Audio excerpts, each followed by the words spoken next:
हम लोग बच्चों में ये एतमाद पहले दे, तुम्हारी पर्सनालिटी में तो ये मसला है, तुम्हारे में तो ये प्रॉब्लम है, तुम में तो ये इशू आ रहा है। एक स्पेशली कलर्स को लेके हमारे यहाँ एक बहुत ज़्यादा किया जाता है। आप किसी को किसी के बिहेवियर पे वो भी क्रिटिसाइज नहीं करें, उससे डिस्कस करें इस चीज़ को भी एक, क्योंकि ये आपका मेंटली टॉर्चर भी सबसे ज़्यादा जो मेन आपकी हरासमेंट में ये चीज़ आती है कि आप दूसरे बंदे को, औरतों को, ख़वातीन को मेंटली आप डिस्टर्ब करें। अस्सलाम वालेकुम 89 न्यूज़ के साथ मैं हूँ सादिया बुखारी। नाज़रीन, बॉडी शेमिंग की क्या वजह होती है और ऐसे तंज करने वालों की नफ्सियाती हालत क्या होती है? आखिर मर्द और औरत के जिस्म में इस तरह की जो मर्द जो है वो औरत के ऊपर इस तरह की नज़र क्यों रखता है? इन सब टॉपिक्स पे बात करने के लिए अगेन हमारे साथ मौजूद है मिस रूबी इमरान। हम इनसे बात करेंगे कि क्या वजह है कि हमारी सोसाइटी में बॉडी शेमिंग को बहुत डिस्कस किया जाता है और अमूमन तौर पे मर्द ही औरत के हवाले से डिस्कस करता है और स्पेशली बॉडी शेमिंग के ऊपर बहुत ज़्यादा डिस्कस करता है। अस्सलाम वालेकुम, कैसी हैं आप? वालेकुम सलाम, अल्लाह का शुक्र सादिया, मैं ठीक, आप बताइए आप? मैं बिल्कुल ठीक हूँ, बहुत अच्छी लग रही हैं आप। बताइएगा कि क्या वजह है कि हमारे सोसाइटी में जो है बॉडी शेमिंग के ऊपर बहुत ज़्यादा डिस्कस किया जाता है और पाकिस्तान में जो ये परसेंटेज है ये बहुत ज़्यादा नज़र आ रही है। सादी, सबसे पहले जो बॉडी शेमिंग हम लोग लफ्ज़ यूज़ करते हैं, ये सिर्फ स्ट्रक्चरल नहीं, हम कहेंगे इसको अपीयरेंस में भी से कि आप इतनी मोटी क्यों हो गई, आप इतनी पतली क्यों हो गई, आप इतनी कमज़ोर क्यों हैं, आपका रंग ऐसा क्यों है, आपके बाल क्यों हैं ऐसे, आपका कद क्यों छोटा है, या सो इस तरह के हम लोग प्रॉब्लम देखने में आते हैं। सबसे पहली बात तो मैं ये कहूँगी कि ये आपको जो कुदरत ने जो चीज़ें अता कर दी हैं उसमें किसी भी इंसान का कोई राइट नहीं है कि वो दूसरे पे क्रिटिसाइज़ करे। दूसरे को, आपको नहीं पता कि इन चीज़ों की वजह से आपके एक ये लफ्ज़ कह देने की उससे दूसरा बंदा, क्योंकि ये देखिए ये डायरेक्ट लिंक आपके ब्रेन से करता है, ठीक है। आप तो इंटरनली जो अगले बंदे के साथ चल रहे हैं आपको नहीं पता, आपने एक्सटर्नली कमेंट कर दिया, वो चीज़ एक्सटर्नली उसकी इंटरनली उसके माइंड से कनेक्ट करे और वही चीज़ उसको डिप्रेशन, एनजाइटी, इन सब चीज़ों में लेकर जा रही है। सबसे पहली बात ये मुझे बताएं कि हम लोग फ़ौरन से पहले किसी को मिल के कि क्या हो गया तुम्हें, कमज़ोर हो गए हो, कोई कमज़ोर है तो मोटे हो गए हो, मोटे हो गए तो तुमने आजकल वेट गेन नहीं कर लिया, वेट गेन कर लिया, अच्छा वजह क्या है, अच्छा तुम तो, ये सारी जो हमारी सोसाइटी में ये कह लें कि जो ये पैरामीटर्स हैं और ये वक्त के साथ साथ बदलते हैं, ये भी मैं आपको बताऊँ, ये बदलते भी हैं। आप और हमारे यहाँ जो एक कह लें कि ये चीज़ें सेट की जाती हैं ना, वो हम लोग कह लें कि जितनी हमारे सोशल कह लें या हमारी जितनी सेलिब्रिटीज़ कह लें, हमारे यहाँ बेसिकली जो एक पर्सनालिटी का इमेज बनाया जाता है, जो एक उनको एक सेटिंग में किया जाता है, वो इस तरह से हमसे किसी ना किसी हॉलीवुड की, बॉलीवुड की, हम उन सेलिब्रिटीज़ को लेके हम आम रूटीन में लोगों पे उसी तरह की कमेंट करने के, उनको उसी फ्रेम में देखने की कोशिश कर रहे होते हैं, जिसकी वजह से ये प्रॉब्लम ज़्यादातर। अच्छा, ये पाकिस्तानी इशू भी है बॉडी शेमिंग के। ऐसा इशू है कि बाज़-औक़ात जो गर्ल्स होती हैं, ख़ातीन, वो उनका कॉन्फिडेंस भी लैक हो जाता है और वो अपने आप का जो कंपैरिजन है वो दूसरों से करने लग जाते हैं कि शायद हमें बहुत सारी ऐसी कमियां रह गई हैं और कहीं ना कहीं इसको हरेसमेंट भी कहा जाता है। क्या कहेंगी कि जब तफरीह के मकाम पे, चाहे वो अबाए में हो ख़ातीन, चाहे वो जैसे मर्ज़ी हो, उसके बावजूद मर्द हजरात जो है वो उनको घूरियाँ मार मार के देख रहे होते हैं। सबसे पहले मैं आपको बताऊँ कि बॉडी शेमिंग का जो है स्टार्ट, जो अगर आप बात करें ना, तो ये हमारे घरों से सेल्फ ये स्टार्ट किया जाता है। जब हम बच्चों को, बच्चियों को, सिर्फ हम ये नहीं इसमें कह सकते कि जी मेल्स जो हैं वो फीमेल्स को हरास करते हैं या उन पर बॉडी शेमिंग का किया जाता है, औरत भी तो औरत को कर रही है ना। घर में एक शुरू से ही बच्ची को बताया जाता है कि उसको, मुझे एक बात बताएं कि अगर आपने इकबाल की बांगे दरा में वो जो पहाड़ और गुलहरी का अगर हमें याद हो कि वाकई के कुदरत के कारखाने में कोई चीज़ नकारा नहीं है, कोई चीज़ बेकार नहीं, हर एक ही वो जिस तरह से वो पहाड़ उसको कह रहा है कि तुम छोटी हो, तुम डूब मरो, ईयर एंड पे उसका गुलहरी का बड़ा खूबसूरत जवाब था कि मैं छोटी हूँ तो तुम भी छोटे होकर दिखाओ ना। इन सेंस के अल्लाह ने जो आपको खूबी दी है ना, देखिए दो चीज़ें हैं, एक तो वो चीज़ें हैं, एक हमारे एक स्टैंडर्ड हमारी एक चीज़ें सेट है, वो एक डिफरेंट चीज़ है। मीन्स कि आपका है कि फैमिली से ही सबसे पहले आपको घर से ही किया जाता है। आप हमने हमारे घरों में, और दूर क्या, आप ये रूटीन वाइज अपने घरों में देख ले, किसी बच्ची का रंग दबता हुआ है तो वो शुरू से ही कहना शुरू कर देंगे, उसको ये एहसास दिलाया जाएगा कि जी एक स्पेशली कलर्स को लेके हमारे यहाँ एक बहुत ज़्यादा किया जाता है, जो कि इंतहाई गलत बात है। आप मुझे एक बात बताएं, ये एहसास क्यों नहीं इंसान को दिलाया जाता कि क्रिएटर ने तुम्हें बनाया है, अल्लाह का हर शाहकार बड़ा खूबसूरत है। अगर आपका रंग गोरा है तो दूसरे का सांवला है, आप सांवला होकर दिखाएं। बाहर के मुल्कों में आज तो ये भी खूबसूरती समझी जाती है। हर चीज़ खूबसूरत है, हर चीज़ जो कुदरत ने आपको दे दी है ना वो दी बेस्ट है। अपने अंदर आप जब तक ये एहसास नहीं लाएंगे ना, देखिए कुछ चीज़ें हैं, कुछ वो हम लोग कह लेंगे, कुछ सोशली नॉर्म्स ऐसे हैं, वो एक डिफरेंट चीज़ें हैं कि जिसमें हाँ आप ये ज़रूर देखें, आप किसी के बिहेवियर पे वो भी क्रिटिसाइज़ नहीं करें, उससे डिस्कस करें। आप एक क्रिटिसिज्म करना ज़रूरी नहीं है, आप अगर किसी को एहसास दिलाना भी चाहते हैं तो अच्छे से एहसास दिलाएं। इस सेंस में आप ये ज़रूर पूछें, अगर एक नॉर्मल इंसान, अलबत्ता तो आपको पहला राइट कोई नहीं है, आप अगर किसी को क्रिटिसाइज़ कर रहे हैं सबसे पहले आप खुद को देखें। आप क्या इतने परफेक्ट हैं? क्या कुदरत ने आपको ये सर्टिफिकेट दे के भेजे कि आप में सारी परफेक्शन है और आपने सिर्फ दूसरे को बैठ के क्रिटिसाइज़ करना है? आपके इस बिहेवियर की वजह से, जिस तरह हम लोग अभी बात की है कि बहुत से लोग, बहुत सी ख़वातीन हैं, बहुत सी बच्चियाँ हैं, इवन बहुत से बच्चे हैं, आप देखें हमारे यहाँ हकलाने की एक बहुत बड़ी वजह और उसमें बहुत ज़्यादा जो लैक ऑफ कॉन्फिडेंस है वो इसी वजह से है कि हम लोग बच्चों में ये एतमाद पहले दे, तुम्हारी पर्सनालिटी में तो ये मसला है, तुम्हारे में तो ये प्रॉब्लम है, तुम में तो ये इशू आ रहा है, तुम तो ये कर ही नहीं सकोगे, तुम में तुम्हारा तो रंग ऐसा है, तुम रिजेक्ट हो जाओगे, तुम्हारा कद छोटा है, तुम रिजेक्ट हो जाओगे, तुम मोटी हो, तुम्हें तो कोई पसंद नहीं करेगा, तुम पतली हो तो तुम तो ऐसे लगता है कि जैसे कहज़त गान हो।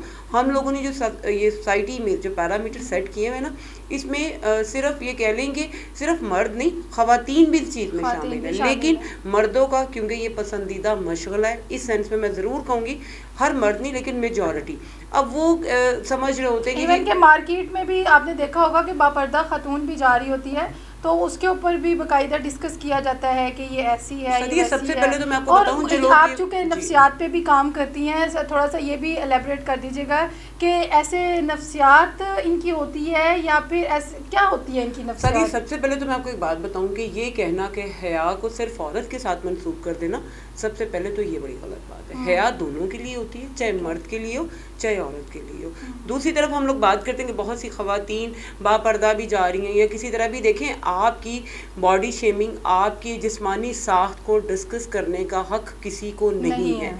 जो भी ये हरकत करता है वो समझ ले कि वो एक कानूनी तौर पर, मेरे ख्याल में तो इस चीज़ को जिसे हम लोग बाकी हरासमेंट्स में डाल दें, इस चीज़ को भी एक, क्योंकि ये आपका मेंटली टॉर्चर भी सबसे ज़्यादा जो मेन आपकी हरासमेंट में ये चीज़ आती है कि आप दूसरे बंदे को, औरतों को, ख़वातीन को मेंटली आप डिस्टर्ब कर रहे हैं। अब जेन में आपके बैठी हुई है बाहर की ख़वातीन, बाहर की वो सेलिब्रिटीज़, ठीक है, वो फलानी को, आपको क्या पता उन्होंने कितने फ़िल्टर बेचारी हैं, क्या कुछ कर कर कर कर करके वो पागल हुई होती हैं, और हम अपने घरों की ख़वातीन को, बाहर की ख़वातीन को हम हर वक्त उनसे कंपेयर कर रहे होते हैं। और वही चीज़, और ख़वातीन सिर्फ ख़वातीन को नहीं, आदमियों में भी देखा जाए। अच्छा, ये अक्सर कहा जाता है आदमियों की शक्लें कौन देखते हैं, उनकी सीरत देखी जाती है, तो क्या औरत की सीरत नहीं होती है? औरत के लिए ही हमेशा उसको हर वक्त उस बेचारी को एक दौड़ में क्यों लगा दिया गया कि तुम्हारा रंग सांवला है, क्रीमें लगानी शुरू कर दो, तुम मोटी हो गई हो। भाई उसकी मर्जी है, ये उसका राइट है, हाँ उसकी मर्जी है। अगर वो हेल्दी है, वो फिजिकली फिट है, उसको कोई प्रॉब्लम नहीं, आपको क्या इशू है?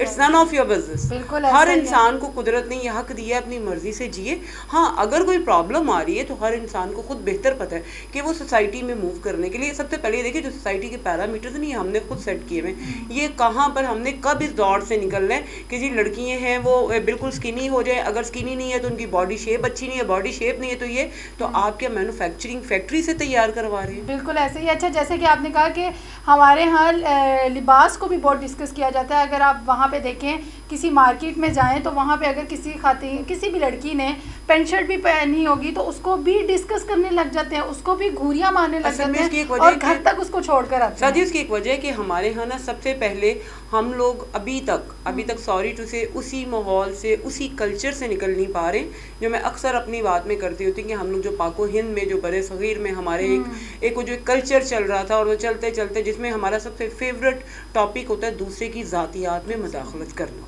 सबसे पहले हम लोग ये, मुझे एक बात बताएं, अल्लाह ताला ने हर इंसान को इंडिविजुअली अच्छे बुरे की तमीज़ के साथ इस दुनिया में पैदा किया गया, ठीक है।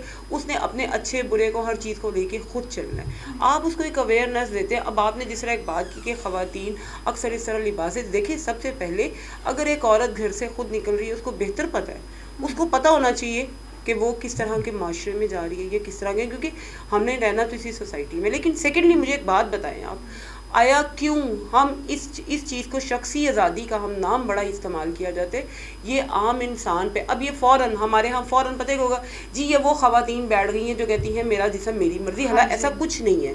अब जब हम बात करते हैं ना शख्सी आज़ादी की, उसमें आदमी की भी आती है, उसमें औरत की भी आती है। हम लोग को खुद पता होना चाहिए कि हम लोग किन अपनी हमारी लिमिट्स के हैं, हमने किस तरह चलना है। लेकिन उसमें आपको कोई राइट नहीं, आप मुझे कहेंगे जी आप पतली हो गई हैं, आप मोटी हो गई हैं, आप काली हैं, आप गोरी हैं, आपको सोसाइटी में ये बात या किसी भी तरह का आपका राइट बात की है कि जहाँ पे मर्द हजरात बॉडी शेमिंग करते हुए नजर आते हैं, वहाँ खातन भी इस मामले में बहुत नजर आती हैं। क्या कहना चाहेंगे कि क्या इसका हल क्या है और कैसे हम? देखिए, इसका हल ये है कि जो कुदरत ने आपको दिया है ना, सबसे पहले उस चीज़ को खूबसूरती से ऑन करें। अल्लाह ताला बेहतरीन शाहकार है, मुसव्विर है, उनके बनाए हुए हर शाहकार मास्टरपीस है। ठीक है, जिसको जिस तरह ने अल्लाह ताला ने आपको जो चीज़ें अता की हैं ना, उस पर हर लम्हा ग्रैटिट्यूड शुक्रगुजारी करना सीखें। दूसरी बात, किसी भी इंसान को इस तरह की क्रिटिसाइज करके, उस पर इस तरह की क्रिटिसिज्म करके उसको जहनी दबाव का शिकार मत बनाएं। उसको सोसाइटी में देखें, इन चीज़ों से बाहर निकल के अल्लाह ताला ने और बहुत सी खूबी इंसान में दी है, उनको इन्हांस करें, उनको बूस्ट करें। अगर किसी बच्ची का रंग सांवला है तो उसमें आपका कोई कमाल नहीं है, अगर किसी का गोरा है आपका कोई कमाल नहीं, कोई पतला है कोई मोटा है, भाई कोई जीन्स भी होते हैं, जेनेटिकली भी चीज़ें होती हैं। आप कब इन चीज़ों को एक्सेप्टेंस इसकी करेंगे और कब इन चीज़ों से बाहर निकलेंगे एक इंसान के अंदर? और सिर्फ ये औरतों के साथ नहीं, मर्दों के साथ भी है। अब लड़कियों को, ख़वातीन के ज़हनों में भी होता है, भाई आइडियलाइज आप शाहरुख खान को कर रही हैं। सारा दिन एक बेचारा मर्द घर में बाइक पे ख्वार होकर घर में आ रहा है, तो रात को आपको शाहरुख खान वाला किस तरह से एक वो इम्पैक्ट देगा? ये समझने की बात है। औरत सारा दिन घर के काम कर रही है ना, वो उसके पास इतने पैसे के बोटॉक्स कराए, फिलर्स कराए, फलानी ढमकाने और ये सब कुछ करवा के आपके सामने नहीं, देखिए हस्बैंड वाइफ नहीं, हमारे यहाँ घरों से ख़वातीन की हम बात कर रहे हैं ना, उसमें चाहे वो ऑफिशियली आ जाए, चाहे वो ऑफिस में काम कर रही हैं, सेलिब्रिटीज़ हैं, टीवी के सामने आ रही है, कुछ कर रही हैं, जिस आपके सामने जो चीज़ औरत या मर्द को प्रेजेंट करके आप अपना माइंड सेट करके दूसरे पे क्रिटिसाइज़ कर रहे हैं ना, बॉडी शेमिंग कर रहे हैं, तो आप ये ज़रूर देखें कि उनका ब्रॉटअप कैसे है, उनको किस तरह की सहूलियात दी जा रही हैं। और सबसे बड़ी बात है, अगर मैं अपने आप के साथ जिस तरह मुझे कुदरत ने दिया है, मैं उसको ऑन करके हैप्पी हूँ, आपको क्या प्रॉब्लम है? आपको अल्लाह ने कोई हक नहीं दिया है कि आप उठ के बैठ के दूसरे इंसान को एक जहनी दबाव का शिकार बनाएं, उसके एहसास दिलाएं कि तुम कमतर हो, उसको एहसास दिलाएं तुम कुछ नहीं कर सकते हो, उसको ये एहसास दिलाएं वो बेचारी सारा दिन बस गोरे काला काला गोरा पतला मोटा इन्हीं चक्रों में, वो जो अल्लाह ने उसको बाकी खूबियां है वो उसी से नहीं हम निकल पा रहे। अच्छा मैम, ये भी देखा गया है कि बॉडी शेमिंग पे बाज़ औक़ात तो मर्द हजरात जो हैं वो इतना मजाक भी बना देते हैं खातन का, और वो मजाक इस सेंस में होता है जैसे हवस की नज़र होती है। तो ऐसे मर्दों को क्या कहना चाहिए और क्या समझाना चाहिए? बेसिकली तो वही वाली बात आ गई ना, बॉडी शेमिंग करते भी अमूमन मर्द हजरात वही बाहर बैठ के जिनके जहनों में खुद गंदगियाँ घुसी होती है, जिनके जहन में सिर्फ औरत उस वक्त एक चलता फिरता गोश्त का लोथरा होता है। उनके लिए वो कोई जेंडर वो लोग आप उनको भी कहेंगे, ये वो हमारी सोसाइटी के ये वो लोग हैं जिनके लिए जेंडर, यानी कि हम लोग अक्सर देखने में आता है ना कि जी बच्चियों पे हरासमेंट, बच्चों पे, ख़वातीन पे, ये वो वाला तबका है। सारे मर्द ऐसे नहीं है, बहुत से अच्छे भी हैं, लेकिन अमूमन बाज़ारों में या मार्केट्स में अक्सर ये कहा जाता है जी अपने आप को ढांप के निकले, कोई आपको ना कहे। उन ख़वातीन के बारे में क्या कहेंगे? बहुत अच्छी बात है, आप बिल्कुल बापर्दा हैं, बाहिजाब है, इससे अच्छी खूबसूरत चीज़ ही नहीं। लेकिन मुझे एक बात बताएं, जो सोसाइटी में ख़वातीन ऐसी भी देखने में आई गई हैं जो बापर्दा होंगी, मुकम्मल होंगी, लेकिन मर्द हज़रात उनकी भी पूरी स्कैनिंग कर रहे होते हैं, उसके बारे में आप क्या कहेंगे? तो कहने का मतलब ये कि खलल आपके दिमाग में, खलल आपके दिमाग में। और क्या मैसेज देना चाहेंगी ऐसे मर्दों को? सिर्फ यही कहना चाहूँगी कि अल्लाह ताला ने आपको इस दुनिया में प्रोटेक्टर बना के भेजा ना, तो ख़वातीन के लिए प्रोटेक्टर बने, ताकि आपकी मौजूदगी में बाहर की दुनिया में चलते हुए वो ख़ुद को महफूज समझे और उनको इन जो है ना, ये जो टैबूज़ हमारी सोसाइटीज़ के बन गए, इनसे बाहर निकले। हर इंसान को सोसाइटी में अपनी मर्ज़ी से जीने का हक़ है।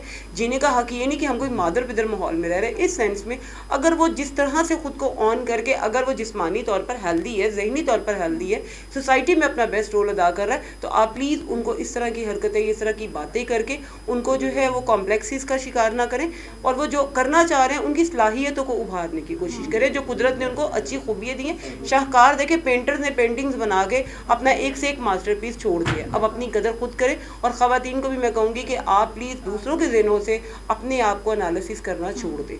अल्लाह ने जो आपको बनाया, आप दी बेस्ट हैं। बिल्कुल ऐसा ही है और बहुत शुक्रिया मिस रूबी, जब भी आप आती हैं बहुत ही ज़बरदस्त मैसेज भी देती हैं और गर्ल्स के हवाले से भी बहुत ज़बरदस्त बात करती हैं। इसी के साथ सादिया बुखारी को इजाज़त दीजिए। अल्लाह हाफिज़। Thank you.